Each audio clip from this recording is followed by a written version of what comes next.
Next question from Congo.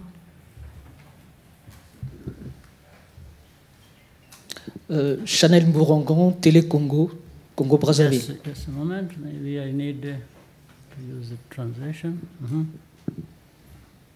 Go ahead. Alors, merci de nous avoir accueillis ici au Rwanda. Merci pour l'invitation et on a aimé vraiment être dans ce beau pays. Ma première question concerne la visite du président Macron en Afrique, qui a entamé une visite où il va séjourner à Brazzaville, Luanda et Kinshasa, sûrement avec le président Sassou, avec le président Tshisekedi, le président Lorenzo. Ils vont aborder la question sur la crise entre le Rwanda et la RDC. Alors, qu'en est-il du dialogue? Où en sommes-nous sur les pourparlers entre le Rwanda et la RDC? Ça, c'est ma première préoccupation. La deuxième, c'est sur la coopération entre le Congo et le Rwanda. Comment se porte cette coopération? Est-ce que vous envisagez d'aller un peu plus loin que ce que les commissions mixtes ont déjà arrêté comme accord? Merci.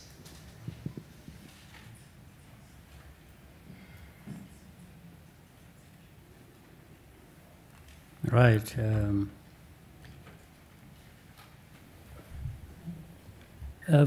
First of all, I think the President of France, President Macron, who will be in the region,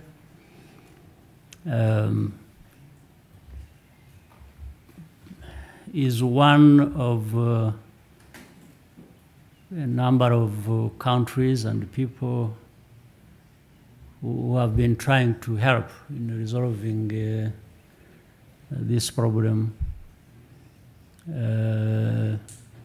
in our region. People talk about Eastern Congo. Eastern Congo is not a country on its own. It's actually Congo. I think there's nothing like, in my view, there's nothing like Eastern Congo problem. Maybe you want to be specific in a narrow sense about where, but it is actually Congo's problem. It's also a regional problem, meaning it affects even neighbors. I can't say how we are affected. Let's say if we are referring to Rwanda, you wouldn't say Northern Rwanda problem, because Northern Rwanda is neighboring with the Eastern Congo, and the spillovers of problems mainly come to the north of our country. That doesn't make it a Northern Rwanda problem. No, it makes Rwanda's problem. So I want us to understand that Eastern Congo problem is Congo's problem. It should stop being Eastern Congo problem, Eastern Congo problem. No, it's the Congo's problem. That's one. Number two, again, this problem has a very long history in terms of the cause of that. But it also has a long history of how it has been mismanaged from the beginning. That's why it is there for the last 20-something years. And if you look at the attention that has been paid to this so-called Eastern Congo problem, it's so much so that one would think we should have got a solution to this problem. So it's been there for long. It has been mismanaged for very long. And I think it has a relationship also with the first thing I corrected, that it can't just keep being seen as Eastern Congo problem. It's a Congo problem, only based this particular one based in Eastern Congo. So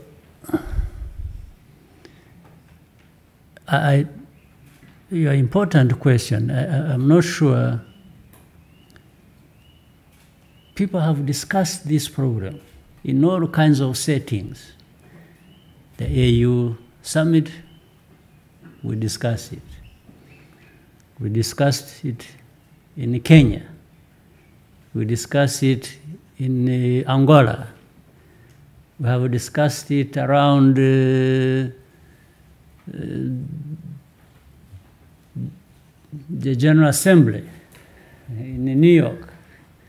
We have discussed it almost everywhere, and people, there are other well-wishers there who want to help in this problem.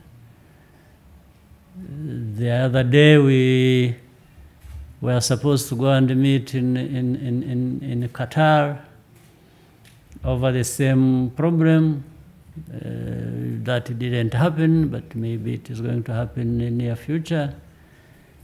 So everywhere we are talking about this problem. So the importance of your question therefore lies in this fact that how can any problem, but particularly this one, continue to be discussed, just discussed, and keep people taking. We have communiques, we have all kinds of statements, but that's why it has stayed for all these years. Then on top of that, we remember the background. We have under global peacekeeping, we have had thousands, tens of thousands of troops called peacekeepers in the Congo for this time. They are supposed to keep something, to resolve something, keep peace, resolve the underlying issues for the lack of peace. Again, we are there for these years of meaning decades, still we see no problem, no solution. So surely if anyone stepped back a little bit and wanted to make sense of what is happening, somebody should realize that something is terribly wrong. And we might be addressing the wrong problem, or we are providing the wrong solution to the problem we know. Otherwise, there is no other explanation how things can continue like this forever.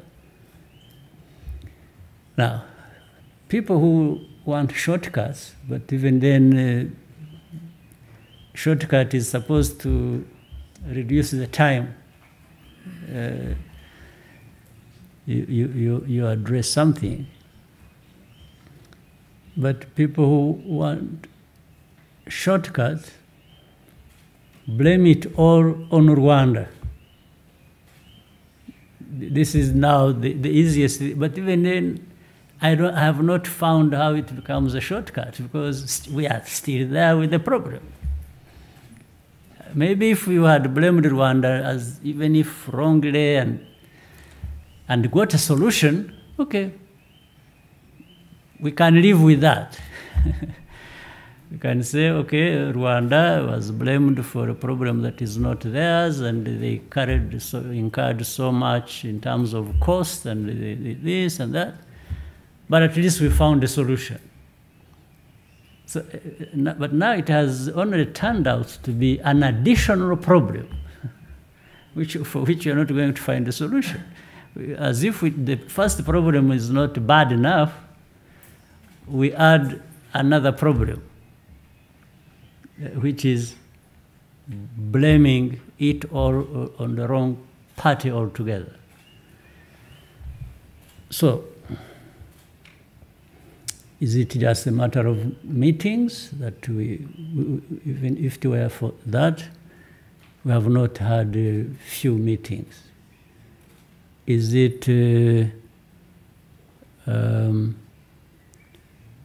we've run short of people to blame? I don't think that is even giving us a solution. So I think people need to come back to our senses and see how, because I try to summarize what I think is the origin or why we keep going back and forth and not finding. I should say it originates with the history between our two countries, Rwanda and DRC. We shared the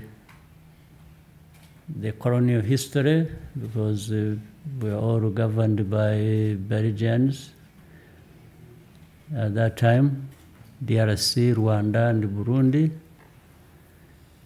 Then whatever happened, in fact, we find, like it has happened in many other countries.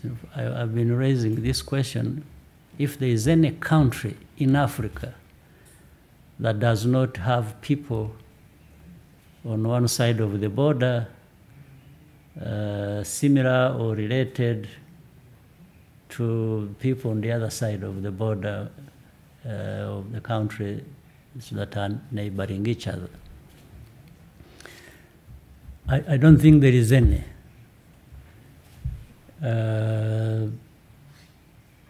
So this famous, I'm sure here, by the time we are done with this press conference, the story will be M23 has become something like a scarecrow. It's supposed to dramatize the story or, scare people that we have something terrible here, and that's what is. So I'm sure that's what is going to happen from here. M23 is the beginning and the end of the problem, but that's not true. The so-called M23 is a product of a lot of things mismanaged, mishandled, starting even in those days. I talked of colonial times, how these people associated with Rwanda happened to be in Congo. If, to be honest, I probably wasn't around when it happened. That was way before I was born. So how can I be responsible for the problem? How can I be the cause of the problem? Of course, for all of you, I'm sure you were born yesterday. I'm sure there is even part of the story you don't know, you've never come across. So that is one. How can Rwanda be blamed for the refugees we have here, who have been here for 20 years, over from Congo, associated with the people in M23? M23 problem which started in 2012, and where they used some military force to try and resolve the problem. The M23 people, some fled to Uganda and neighboring Congo as well. Others fled here. We have them here in the camps. So when that was done and finished, there had been agreements of the next steps to resolve that problem from 2012. These agreements were all reneged on until recently, when this fighting flared up, started again, of the same groups. But in Congo, in Eastern Congo, there are over 120 armed groups, of which M23 is only one of them. Right? So the 120 armed groups, how were they formed? Certainly, actually, I haven't even heard even those who hate Rwanda, who tell a lot of lies about Rwanda, have not accused Rwanda of having formed those 100 and plus armed groups. So at least even those who would wish us everything negative have not accused us of that. They're only accusing us of association with M23. So who formed the other 100 over armed groups, and why? Who explains that? Why don't they talk about that or take care of that? So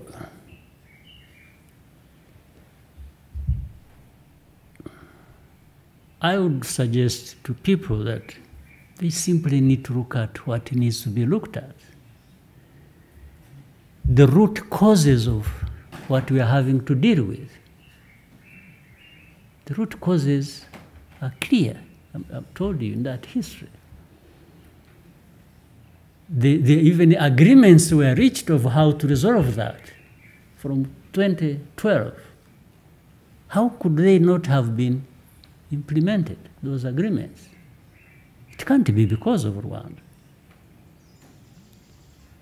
Even if I bring you to the recent events, this fighting that it started a couple of years ago was not started by Rwanda by any means or by anybody.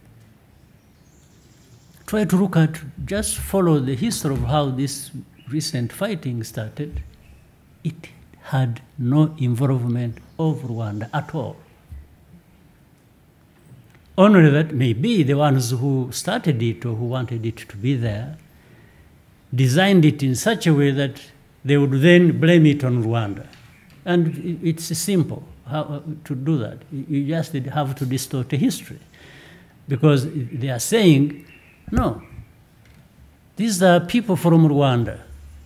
These are Rwandans, meaning the M23 and the people we have here as refugees who have been here for over 20 years are all called Rwandans. So they are from Rwanda. So it's like they are sending them back to where they came from the beginning. This is really the story. The story is all of these Rwandans in Congo, it doesn't matter how they went there, they should go back to Rwanda. But what is even more interesting is that while you are sending away these Rwandans and saying they should go to Rwanda, back to Rwanda, it doesn't matter how they got here, these same people are retaining other Rwandans who are FDLR. You have heard of that?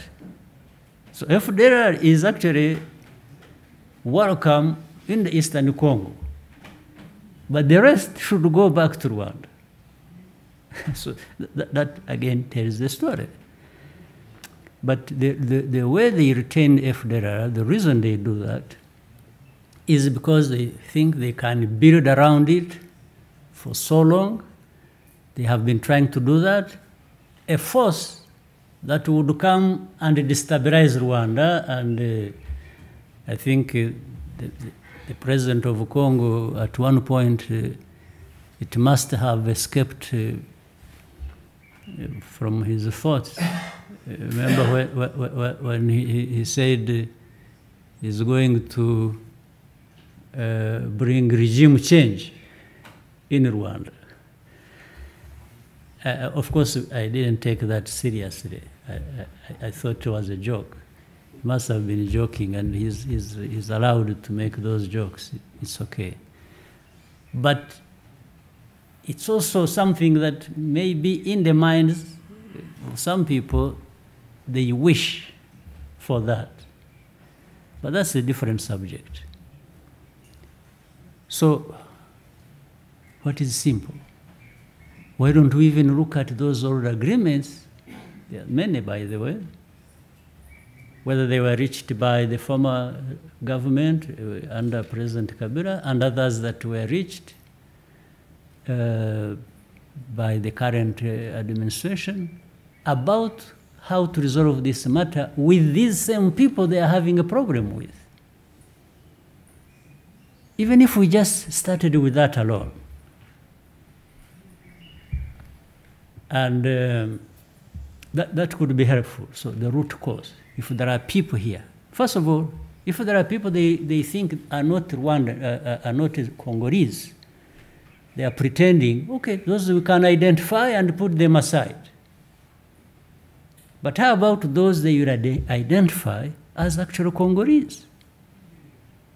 What is the reason for not accepting them as they should accept other Congolese? So the whole story now turns into, oh, this is an invasion from Rwanda, they want a piece of Congo. No, but before you come to that, maybe you need to answer these questions I was raising.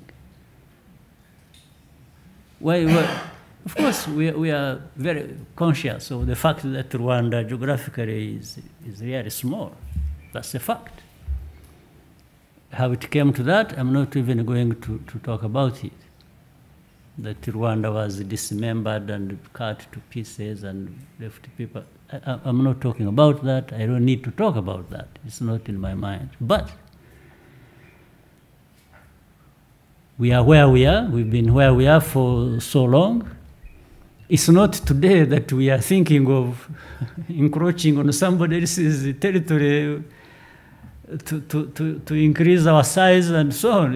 I mean, unless somebody really is just insulting us and thinks we are that foolish in this day and age to be investing in things that are so costly to us that we would be looking for that. I don't think so. This is just diversionary. What is clear is, let's go to the real problem. Let's go to why is this fighting? How did it start? Who started it? Why? Who are these people who are fighting? What do they want?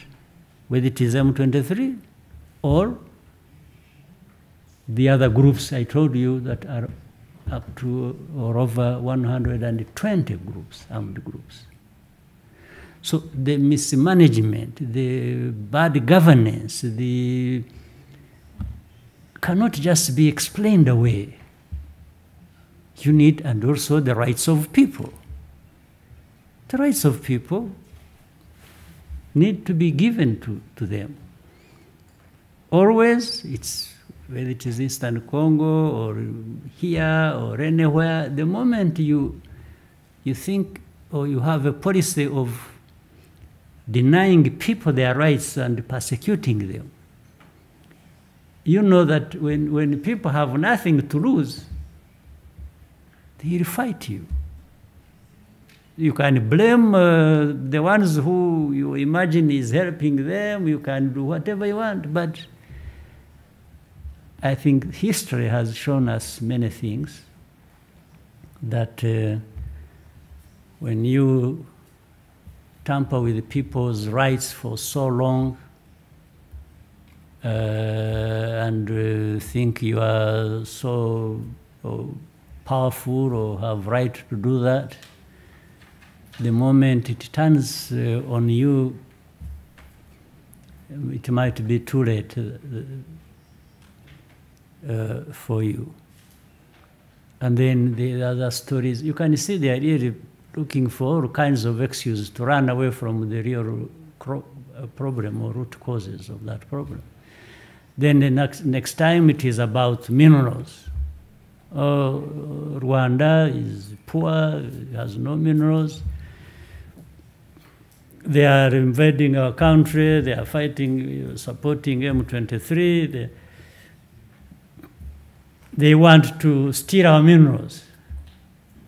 Well, those minerals have been there for so long. I only wonder why they don't even benefit the Congolese, actually. Why? How about the Congolese who are not in Eastern Congo but are so far away from there? Do they really benefit from these minerals? So now you have somebody to accuse for invading your country looking for minerals. Do you know that we have some minerals here? They may be fewer than you find in Congo, but we have some minerals. In fact, the coltan which they talk about, we have a lot of coltan, and it is of a much higher quality than you would find coltan anywhere, including Congo. Try and do some research about it, people will tell you the story. It goes up to about 40, even up to 60%, where in Congo it's about 20, 30% for the content of coltan. Ask, investigate, you know the truth. So then gold, we have gold, you know, in the old days when we were fighting war here, somewhere in the northern part, Chumbi, we used it to pick gold, alluvial gold from, there's a place, is it Kivuye or something? We used, Miove. It is Miove. We used to pick gold. People would be in ambush waiting for the enemy, and they find gold, and they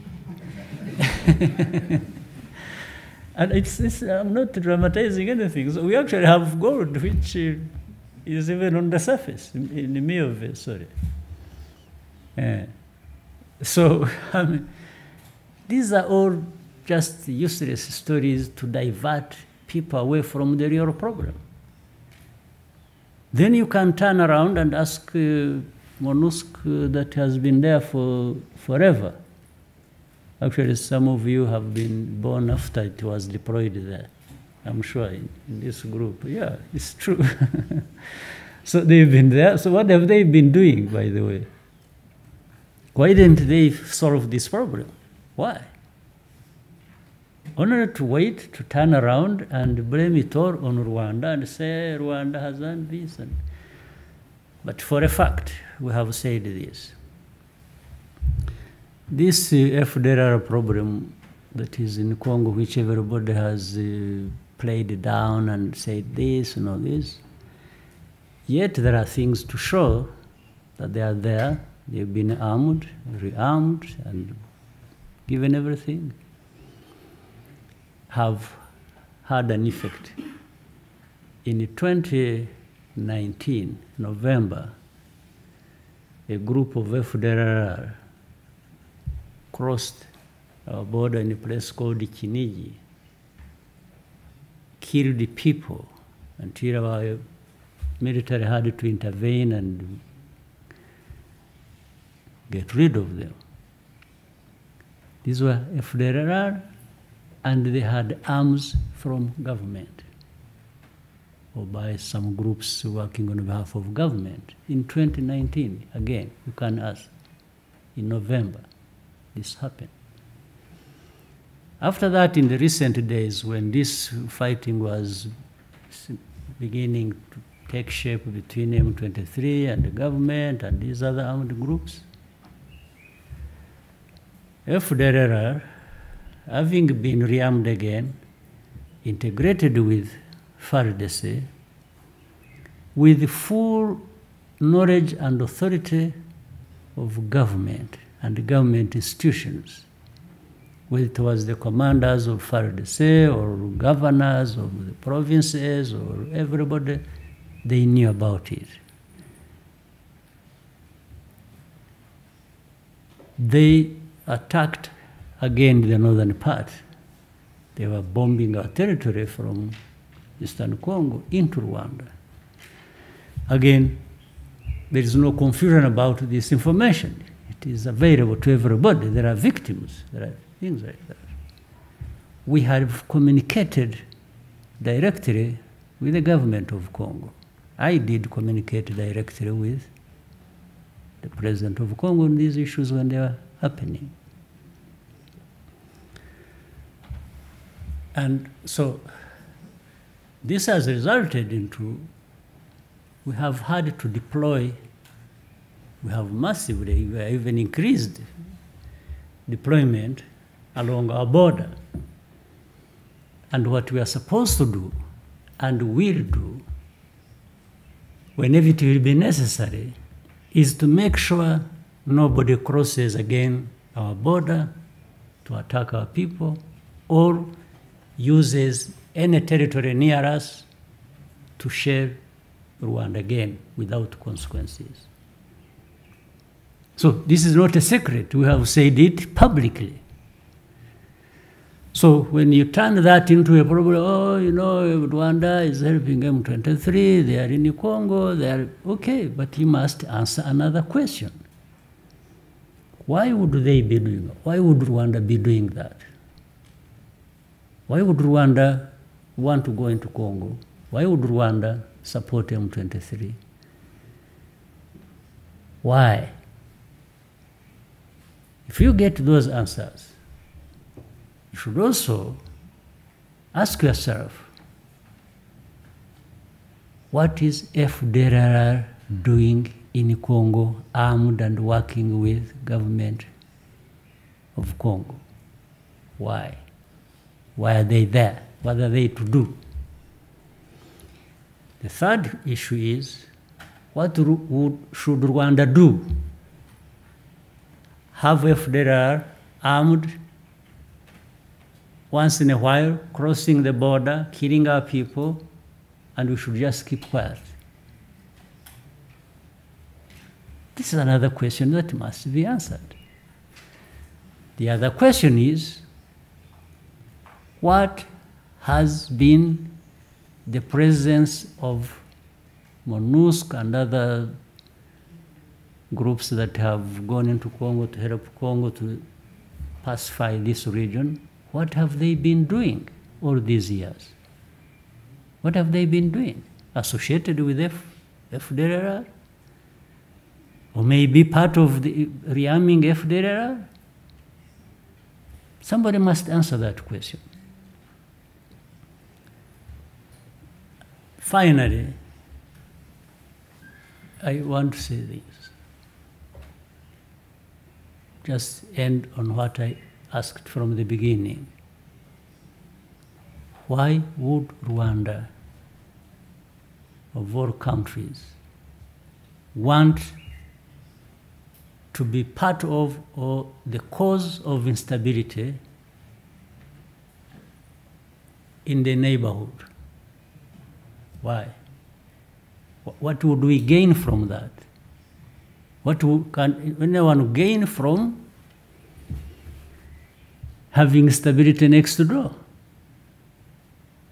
If anything, everybody should know we are the people most interested in peace in this region. Because we have lacked peace for so long, we know what it means.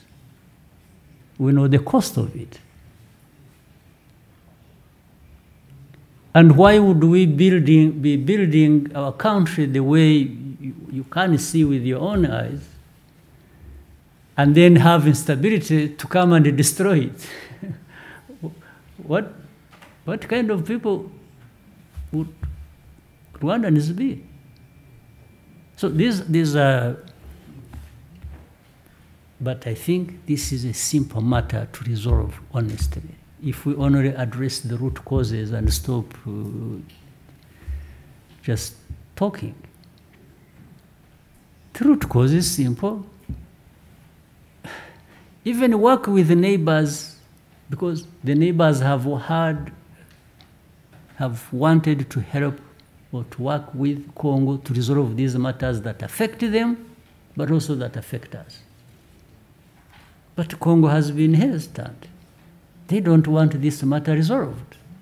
Otherwise, if they had wanted that to be resolved, then they would have welcomed the people who want to work with them to resolve this matter. They only welcome those who are not actually helping them to resolve the matter.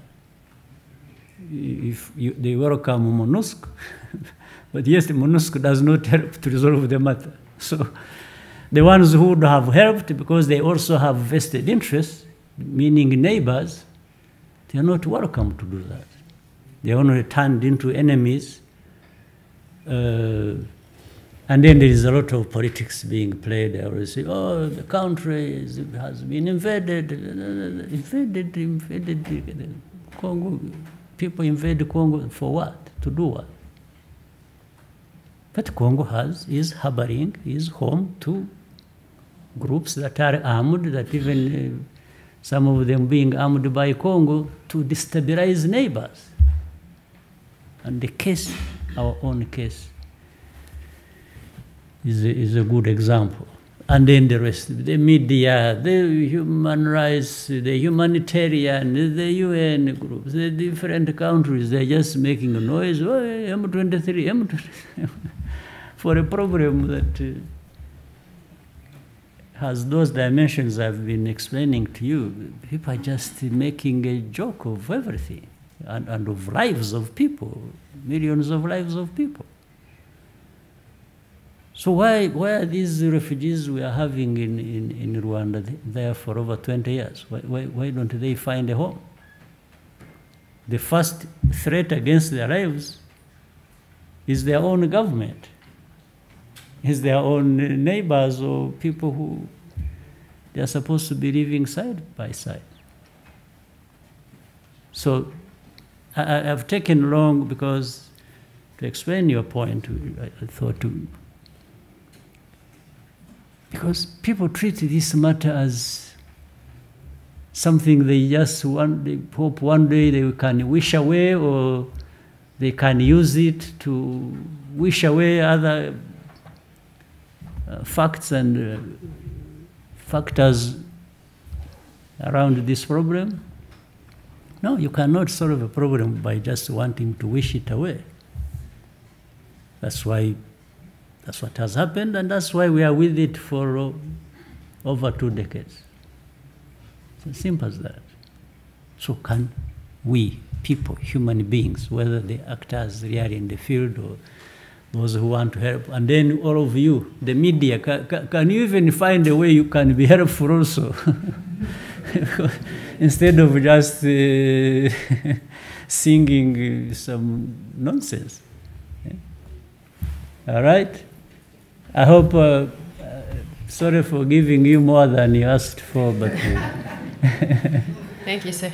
There's a second question, sir, that he would like you to answer about the relationship between the Republic of Congo and Rwanda. Sorry? The second question here asked about the bilateral relationship between the Republic of Congo and Rwanda. It has been affected by this. Inevitably, it can't be good when we are having this... Sorry, the Republic of...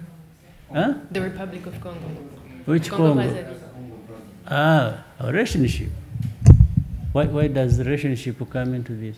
Anyway, we have a very good relationship with with the Congo. When we talked about Congo, I thought it is the usual thing that...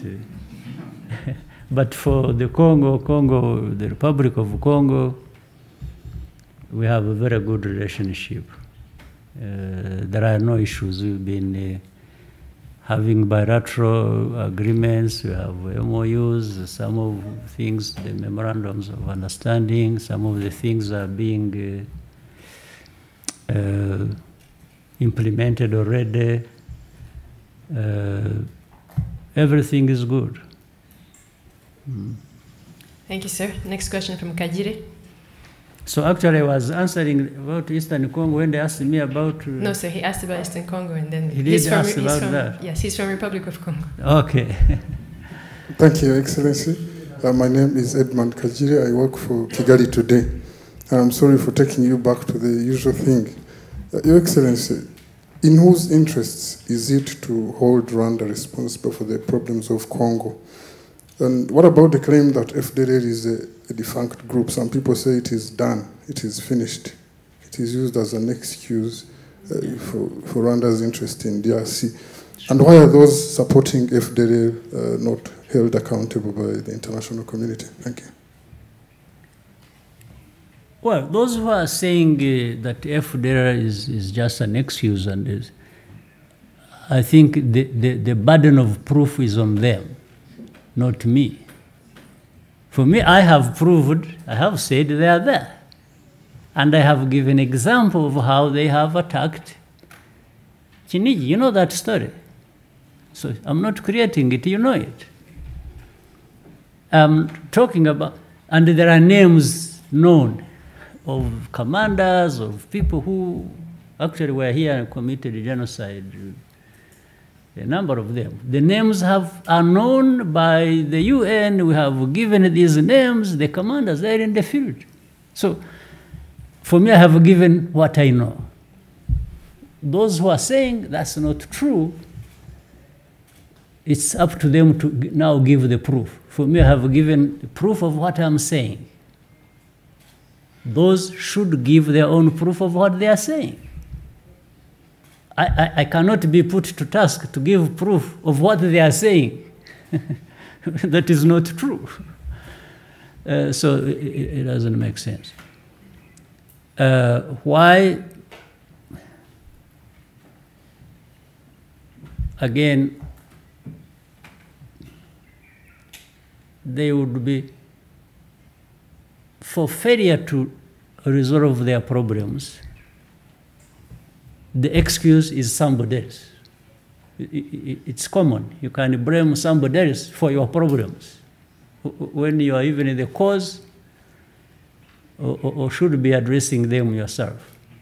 Then you want to attribute the cause of the problem to somebody else. You are running away from your own problems. I can't, again, be responsible for that. They are human beings. We are in different ways. Some of them are like that. And then who? I mean, you see it. It's always in the papers. People.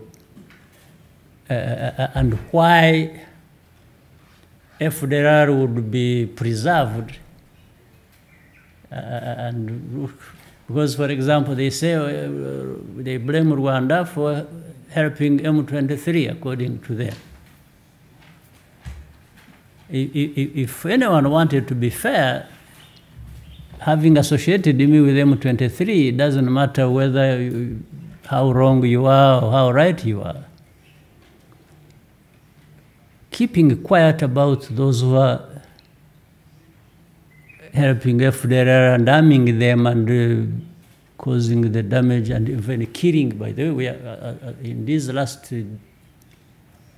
weeks and months, this fighting has been going there. You are aware, almost every day we are having refugees crossing the border, running away from Congo because they are being persecuted, they are being uprooted from their homes. We have them, adding to the 70,000 plus others who have had here for over 20 years. So the facts are there to see, to explain what we are debating, but somebody decides not to see that. So if there are some people pretend, like you said, either it is not there, or if it is there, let's. I think some people are interested in perpetuating that problem. It has a long history, again, as I said. Some people have a problem, one, accepting their own responsibility in this tragic history Rwanda has gone through, or the region has gone through. So the victims are the perpetrators. It's a simple way of running away from the problem. The victims, you blame the victims. Then the perpetrators will be free.